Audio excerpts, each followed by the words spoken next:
आज मेरे वॉलेट की हालत आप लोग देख सकते हैं, इसके अंदर 1 रुपया भी नहीं है क्योंकि इसके अंदर के पूरे पैसे खत्म हो चुके हैं। लेकिन मैं आप लोगों को ये बातें क्यों बता रहा हूँ? एक सवाल मेरे तक आया था कि मुसलमान बिजनेस करके, तिजारत करके अमीर बन सकता है क्या? क्या मुसलमान के लिए ये सब चीजें जायज है क्या?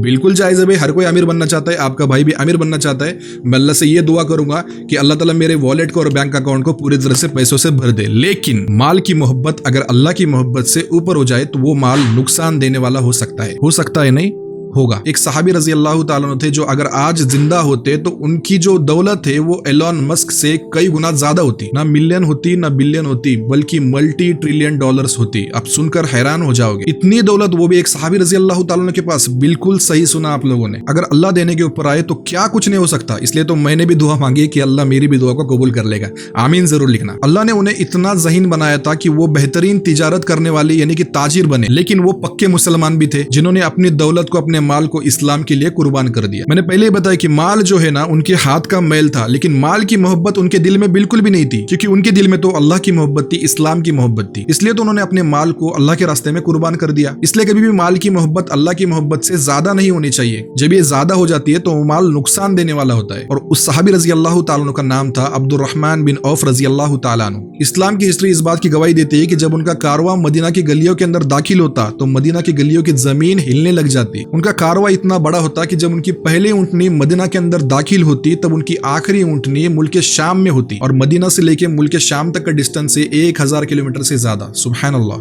लेकिन इतनी दौलत होने के बावजूद भी उन्होंने इस्लाम की खातिर इस सब माल को कुर्बान कर दिया अल्लाह के रास्ते में। अब मेरा ओपिनियन, क्या मुसलमान को भी तिजारत करके अमीर बनना चाहिए? बिल्कुल बनना चाहिए। तिजारत करके, हलाल कमाई करके अमीर बनना चाहिए, लेकिन शर्त यह है कि हलाल बिजनेस हो, हलाल तिजारत हो, और उस माल की मोहब्बत अल्लाह की मोहब्बत से ऊपर ना हो, और माल की मोहब्बत दिल में ना हो। उस माल का इस्तेमाल अपने साथ साथ उम्मत की भलाई के लिए भी किया जाए। उस माल का इस्तेमाल अल्लाह के रास्ते में लगाने के लिए किया जाए। उस माल का इस्तेमाल गरीबों की भलाई के लिए भी किया जाए। ये भी बेहतरीन तरीका है। अल्लाह ताला आप लोगों को भी और मुझे भी अमीर बनाए। इसके बारे में आप लोगों की क्या राय है, प्लीज मुझे कमेंट करके जरूर बताना, और इस वीडियो को आपके दोस्तों तक भी शेयर करना। अस्सलाम वालेकुम।